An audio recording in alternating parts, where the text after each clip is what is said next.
the deadly virus infecting one another. I read an article that talks about a man said, I got the opportunity to meet 6 rich Ghanaian men, and I asked them this question: why are they not building factories for the youth of this country to get a job to do? These 6 rich businessmen burst into laughter as if I have said something funny. Then one said, the people shouting, no food, no jobs are all thieves. The writer said, I said, really? I was shocked. And the man then went on. He said, I run a manufacturing business and trading business. He said, the biggest challenge in my manufacturing business is not electricity. It is not infrastructure. The biggest challenge is getting honest staff. Everyone we hire appears to be on a mission to steal as much as possible. They will inflate invoices, recording less than the actual number of units produced. The worst part of it all is that all the fraud we have uncovered is not done by a single person. It is usually many staff who collude with each other, from the production line to sales to finance and even to top management. The businessman said, there was a year I overhauled management 3 times. I now use Indian expatriate management, so competent, so honest, and so straightforward. I thought they were expensive at first, with all the visa fees, accommodation, house staff, but now that the losses due to staff theft have been reduced to a minimum and efficiency increased, the Indian management has turned out to be cheaper than the previous African Ghanaian management. Now all sensitive positions involving money go to Indians. Africans are only allowed in non-sensitive positions.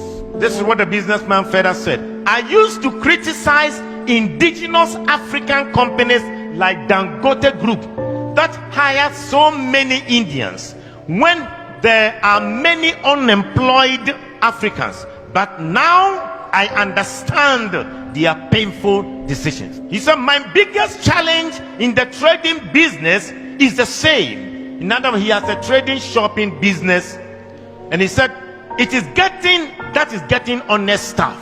The form of trading occurs in open market and involves staff having access to huge sums of money running into few millions. I know how much I pay to security companies to provide the escort for the staff, not to prevent robbery, but to ensure that the staff will go straight to the bank and will not run away with the money. This money spent on security companies is even enough to be declared as profit. He said we have to spend a CCTV, biometric scanners, and other things that wouldn't be needed if the staff weren't looking for opportunity to steal. He said it got so bad at a point that my own criteria for employing a staff was no longer competence or certificate, but honesty.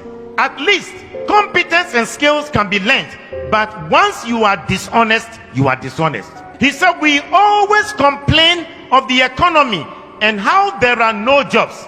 I know people abroad who would have loved to set up job creating businesses in Ghana, but they can't because they can't get a trustworthy person to manage the business. He said, I know people in Ghana with so much money, they want to start factories and other job creating businesses, but they can't because they are occupied elsewhere and they can't get any trustworthy person to run the business. Instead of investing in the real sector and creating jobs, they would rather buy treasury bills and keep their money than opening a business to employ Ghanaians. He said Dangote can open a shop and businesses in every African country in this world, but the problem is that they can't find good people and honest people to manage. He said their biggest problem is top government officials. The dishonesty between government officials that is preventing Africa to become better.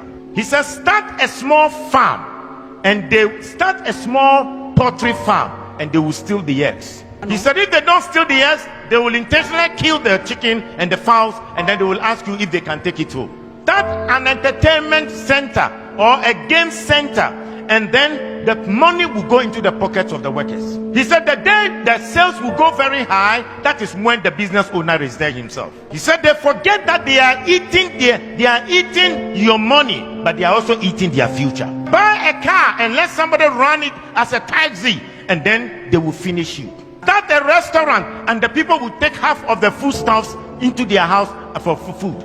He said even the small business shop, the small kiosk in town, people will still find a way to steal from the shop owners. The worst thing that happens is that they will make this code that that every person eats from where he works. They will justify the stealing. He said, I usually say the reason most Ghanaians haven't stolen billions of money is that they haven't gotten the opportunity. How can a businessman say that he managed his company and the Ghanaians he employed were running down the company, and they would rather prefer Indians to be top managers? And these Indians are managers that they are honest, they are straightforward.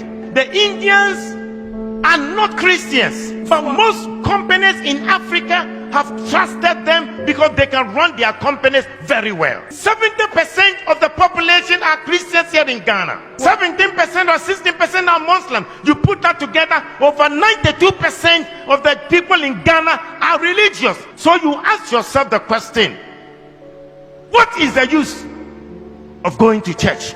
What is the use of their being religious?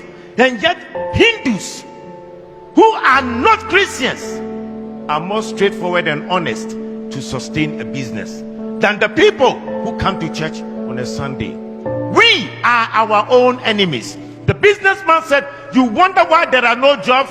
The people you meet them on the streets, if they are asking for job, you employ them today, tomorrow they will run your company down.